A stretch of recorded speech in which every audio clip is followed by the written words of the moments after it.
Hello friends, welcome back to new video. So friends, इस video में discuss करेंगे RRB technician grade third exam 2024। इस video में रहेगा कि टेक्नीशियन ग्रेड थर्ड का रिजल्ट कब तक आएगा। तो मैं आप सभी को बता देना चाहता हूँ टेक्नीशियन ग्रेड थर्ड का रिजल्ट डेट आ चुका है, ठीक ना, कि किस डेट का आपका रिजल्ट पब्लिश किया जाएगा।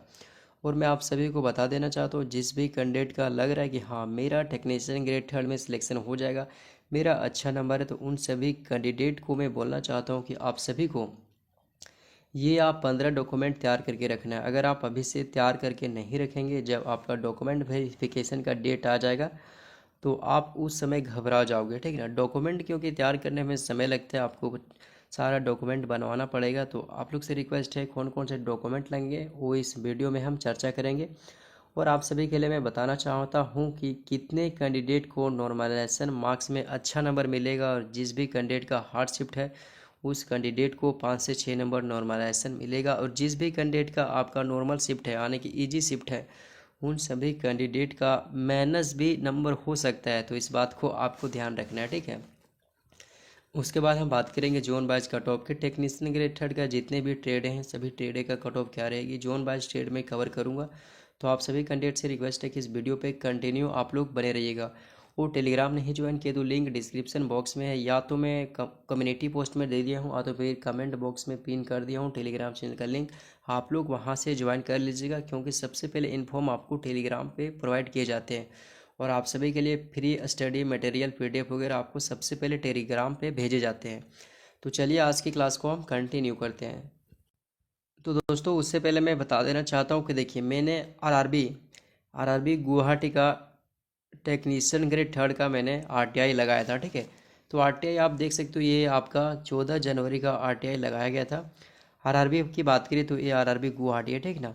तो गुवाहाटी का ऑफिशियली आप सभी को मैं बताना चाहता हूँ टेक्नीशियन ग्रेड थर्ड का जितने भी ट्रेड वाइज हैं सभी ट्रेड वाइज का डाटा इन्होंने दे दिया है। तो देखो आरटीआई रिप्लाई की बात करें तो 14 जनवरी को लगाया गया था, ठीक है। तो इसका रिस्पांस आने की जो भी आपका रिप्लाई आ चुका है, तो आप यहाँ पे देख सकते हो आपका 7 फरवरी का रिप्लाई आया है, ठीक है। उसके बाद में हम डिटेल में जानने का प्रयास करेंगे। यहाँ पे आप डिटेलिंग आप देख पा रहे होंगे कि यहाँ पे टेक्नीशियन ग्रेड थर्ड में कितने एप्लीकेशन रिप्लाई में आप यहाँ पे देख सकते हो। CN number 02/2024 technician grade third total application received, यहाँ पे आप देख सकते हो 1,68,104 आरआरबी गुवाहाटी। ये टेक्नीशियन ग्रेड थर्ड का है टोटल है, ठीक ना आपका, जिसमें टेक्नीशियन ग्रेड ये सिर्फ टेक्नीशियन ग्रेड थर्ड का है, जिसमें आपका पीसीएम वाले कैंडिडेट भी है और आईटीआई के डिफरेंट डिफरेंट ट्रेड सभी ट्रेड को इसमें इंक्लूड किया है। उसके बाद CN number 2024 trade wise data note available, यानी कि ट्रेड वाइज डाटा इन्होंने मांगा था लेकिन इन्होंने ट्रेड वाइज डाटा देने से इनकार कर दिया, यानी कि ट्रेड वाइज डाटा इन्होंने नहीं दिया है। उसके बाद बात करेंगे CN number 02/2024 caste wise data note available, यानी कि इन्होंने कास्ट वाइज भी डाटा देने से साफ मना कर दिया। इन्होंने कास्ट वाइज भी डाटा नहीं दिया है, सिर्फ टोटल डाटा दे दिया है। 1,68,104 अप्लीकेशन यहाँ पे भरे गए हैं टेक्नीशियन ग्रेड थर्ड में। उसके बाद हम नीचे आ जाते हैं, तो नीचे आप देख सकते हो यहाँ पे देखो क्या लिखा गया है। CN number 02/2024 technician grade third एपेड, यहाँ पे देख सकते हो एपेड 9,805। यहाँ पे देखो कैंडिडेट की संख्या की बात करें एपेड में, यहाँ पे बहुत ही कम कैंडिडेट, यहाँ पे 9,805 कैंडिडेट, ठीक है। तो इस बात को आपको ध्यान रख लेना। यहाँ पे बात करेंगे तो बहुत ही कम एप्लीकेशन यहाँ पे भरे गए हैं। आप लोग कमेंट करके बताना कि आप लोग आरआरबी गुवाहाटी में फॉर्म अप्लाई किए हो या नहीं किए हो। चलिए अब बात करेंगे कि आप सभी का रिजल्ट कब तक आएगा। तो मैं आप सभी को यहीं पे बता देता हूँ कि टेक्नीशियन ग्रेड थर्ड का आपका रिजल्ट कब तक आएगा। दोस्तों देखिए मेरी अभी तबीयत थोड़ी सी डाउन है, ठीक ना, तो मैंने फिर भी आप सभी के लिए मैं वीडियो बना रहा हूँ। तो आप लोग कुछ गलती होगी तो माफ़ करना, ठीक है। तो देखो सबसे पहले रिजल्ट की बात करें तो देखो सबसे पहले एएलपी का रिजल्ट आना। एएलपी का रिजल्ट आप सभी को पता है कि 4 से 5 दिन के अंदर में आपको एएलपी का रिजल्ट पब्लिश कर दिया जाएगा। ऑफिशियल नोटिफिकेशन जो आया था एएलपी का वो 100% फेक था, लेकिन मैंने एक वीडियो कल मैंने अपलोड किया था, उसमें बता दिया था कि एएलपी का रिजल्ट आपका बहुत ही जल्द देखने को मिला था। आरआरबी चंडीगढ़ के ऑफिशियल वेबसाइट पे जाना, आपको वहाँ पे टाइप करना है। उसके बाद में वहाँ पे एएलपी का जो भी रिजल्ट है वो आपका ओपन हो रहा है, आने की अभी भी प्रोसेसिंग में। तो इसका रिजल्ट आपको 10 से 15 दिन में आपका एएलपी का रिजल्ट देखने को मिल जाएगा, आने की हम कह सकते हैं कि फरवरी के लास्ट तक एएलपी सीबीटी 1 का रिजल्ट डेफिनेटली है कि आपको पब्लिश कर दिया जाएगा। अब हम बात कर लेते हैं कि टेक्नीशियन ग्रेड थर्ड का रिजल्ट कब तक आएगा। तो मैं बता दूं टेक्नीशियन का रिजल्ट कब आएगा। तो दोस्तों इसका रिजल्ट आपका मार्च में आएगा, ठीक है। मैं यहाँ पे साफ साफ कह देता हूँ, इसका रिजल्ट आपका मार्च में आएगा। मार्च में कब आएगा, तो आप मान के चलो 5 से लेकर के 15 मार्च के बीच में ही आपका रिजल्ट बनने की पॉसिबिलिटी है। इससे आपके डेट और बढ़ सकते हैं, लेकिन इससे पहले आने की संभावना नहीं है, क्योंकि रिजल्ट बनाने में प्रोसेसिंग टाइम है, तो प्रोसेसिंग लग सकता है। तो मैं आप सभी को साफ साफ बता दूं कि टेक्नीशियन ग्रेड थर्ड का रिजल्ट आपका 5 से लेकर के 15 मार्च के बीच में आपको देखने को मिलेगा।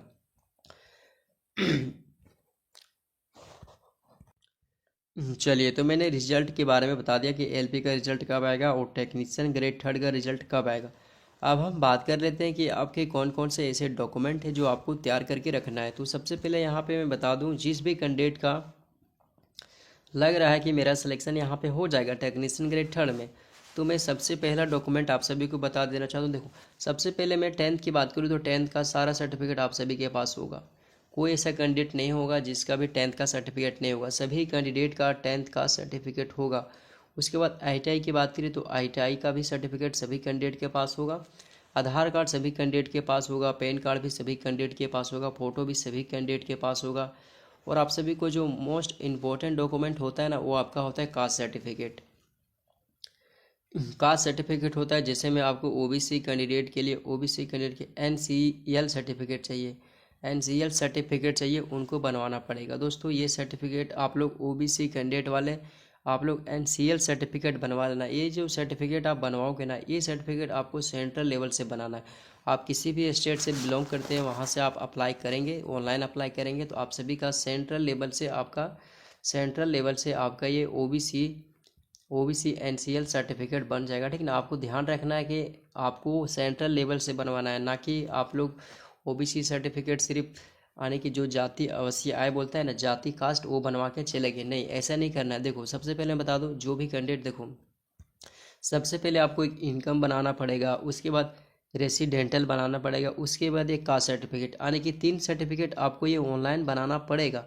3 सर्टिफिकेट ऑनलाइन बनाने के बाद आपका एक आता है, इन तीनों को अटैच करके आपको एक OBC सर्टिफिकेट बनाया जाता है, यानी कि सेंट्रल लेवल से ये तीनों सर्टिफिकेट मैच करके सबसे पहले आपको OBC का एक आपका फॉर्मेट से एफिडेविट करवाना पड़ता है, यानी कि आपको कोर्ट कचहरी जाना पड़ेगा, आपको एफिडेविट कराना पड़ेगा। आपको वहाँ पे बोलना पड़ेगा, सर मुझे OBC का सेंट्रल लेवल का कास्ट सर्टिफिकेट बनाना है। वहाँ पे एफिडेविट कराना पड़ेगा, यानी कि एक आपको एफिडेविट करवा लीजिएगा। एफिडेविट करवाने के बाद ये 3 डॉक्यूमेंट और एक आपका एफिडेविट डॉक्यूमेंट, ये चारों डॉक्यूमेंट आपको अपडेट करना पड़ेगा, यानी कि अपलोड करना पड़ेगा। आप किसी भी स्टेट से अपलोड करके आपको 15 से 20 दिन में आपका सेंट्रल लेवल का कास्ट सर्टिफिकेट बनाया जाता है। आप किसी भी कैटेगरी से हो, जैसे में आपका OBC हो गया, SC ST EWS आप बना सकते हो, जनरल के तो बनाने की कोई ज़रूरत नहीं है। आप तीनों कैटेगरी वाले कैंडिडेट आप लोग सर्टिफिकेट बनवा लेना, अति महत्वपूर्ण सर्टिफिकेट है। इसके बिना आपको आरक्षण नहीं मिलेगा।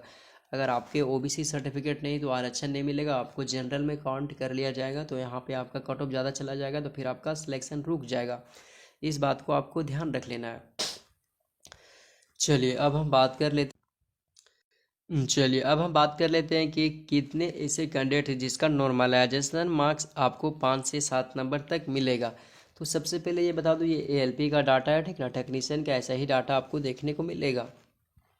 तो यहाँ से आप देख सकते हो, यहाँ से आपका एक ग्राफ है ना, नीचे आ रहा है, यानी कि रेड से लेकर ग्रीन तक आपका ग्राफ आ रहा है। तो सबसे पहले बता दूं, ये रेड वाला है ना, खतरनाक है, यानी कि यहाँ पे थोड़ा हार्ड शिफ्ट देखने को मिला है। धीरे धीरे धीरे धीरे आपका ईजी शिफ्ट, यानी कि ग्रीन।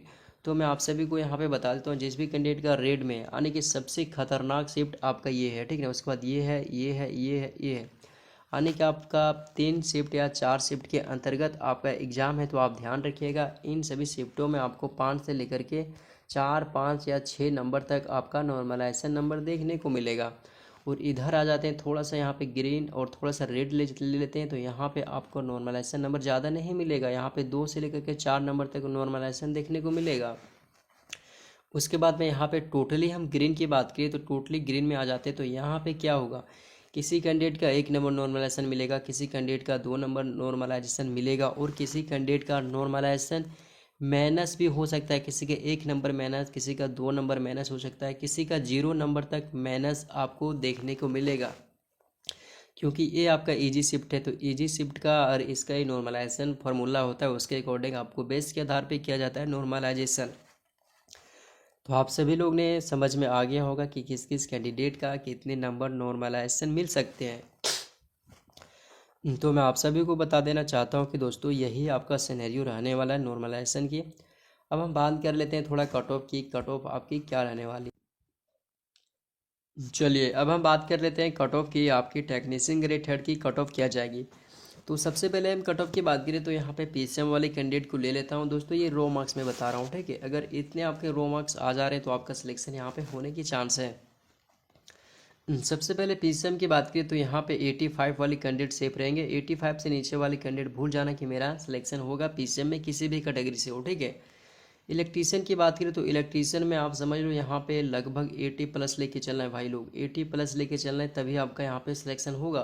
क्योंकि इलेक्ट्रीशियन वाले कैंडिडेट बहुत हैं, इन्होंने 80 प्लस 85 82 83 नंबर स्कोर किए हैं। फीटर की बात करें तो फीटर वाले कैंडिडेट कम से कम 75 नंबर आपको प्लस आ रहे हैं रो मार्क्स, तो आप समझ लेना कि मेरा सिलेक्शन ईजिली आराम से हो जाएगा। डीजल मैकेनिकल की बात करें तो यहाँ पे आपको लेके चलना 72 नंबर, 72 75 के बीच में है तभी आपका स्टेट में आपका सिलेक्शन होने की चांस है। वेल्डर की बात करें तो वेल्डर में आपका कम नंबर जाएगा, आने की 70 नंबर, 70 नंबर में आपका वेल्डर में आराम से सिलेक्शन हो जाएगा। किसी भी आरआरबी से अगर आप फॉर्म भरे हैं तो यहाँ पे सिलेक्शन होने की पॉसिबिलिटी 100% है। उसके बाद हम नेक्स्ट स्टेट की बात करें वायरमैन। भाई लोग मैं आप सभी को बता देता हूँ वायरमैन का कट ऑफ ज़्यादा जाएगा, क्योंकि इसका कोई कोर पोस्ट नहीं है, आपको कंपटीशन करना पड़ेगा 4-5 ट्रेडें से। तो यहाँ पे कट ऑफ आपको मैं बता दूँ साफ साफ 80 प्लस जाने की चांस है, 80 प्लस आपका कट ऑफ जाएगा वायरमैन में। टर्नर की बात करें तो यहाँ पे लगभग आपका 75 नंबर पे सिलेक्शन हो जाएगा टर्नर में। मशीनिस्ट की बात करें तो यहाँ पे 70 नंबर पे सिलेक्शन होगा मशीनिस्ट में, 70 नंबर पे आपका आराम से सिलेक्शन हो जाएगा। उसके बाद इलेक्ट्रॉनिक मैकेनिक की बात करें तो यहाँ पे भी आपका 70 जाएगा। सीट मेटल की बात करें तो यहाँ पे लगभग 65 नंबर यहाँ पे चला जाएगा इस स्टेट में। इतने नंबर अगर आपके आ जा रहे हैं तो आपका सिलेक्शन हो जाएगा किसी भी आरआरबी से अगर आप फॉर्म अप्लाई किए हो। ब्लैक स्मिथ की बात करें तो यहाँ पे लेके चलना 65 नंबर, 65 नंबर पे आपका सिलेक्शन 100% होगा। कारपेंटर की बात करें तो यहाँ पे 60 नंबर, 60 नंबर में सिलेक्शन आराम से हो जाएगा। उसके बाद पेंटर की बात करें तो यहाँ पे लगभग 65 नंबर, प्लम्बर की बात करें तो यहाँ पे 60 नंबर, आरएसी की बात करें तो यहाँ पे लगभग 65 से लेकर के 70 नंबर चला जाएगा। एमएमवी की बात करें तो यहाँ पे वही 65 से 70 के बीच में आपका नंबर है, तो आप सिलेक्शन आराम से यहाँ पे हो जाएगा। तो इतने सारे ट्रेडें हैं, अगर आप लोग का ट्रेड छूट गया हो तो हो गया होगा तो आप लोग मुझे कमेंट करके बताइएगा कि सर मैं इस ट्रेड से हूँ और मेरा ट्रेड छूट गया है, तो मैं आप लोग को वीडियो में बना दूंगा नेक्स्ट वीडियो में। तो आप लोग कमेंट करके बताइएगा आप लोग किस आरआरबी से फॉर्म अप्लाई किए हो और किस ट्रेड से हो और कितने आपके मार्क्स आ रहे हैं। तो आप लोग ज़रूर से ज़रूर मुझे बताना स्कोर, ठीक है। तो दोस्तों मिलते हैं नेक्स्ट वीडियो में, आप लोग ज़रूर से अपना स्कोर बताना। ये वीडियो आप सभी को कैसा लगा, हेल्पफुल रहा या नहीं। तो दोस्तों मिलते हैं नेक्स्ट वीडियो में।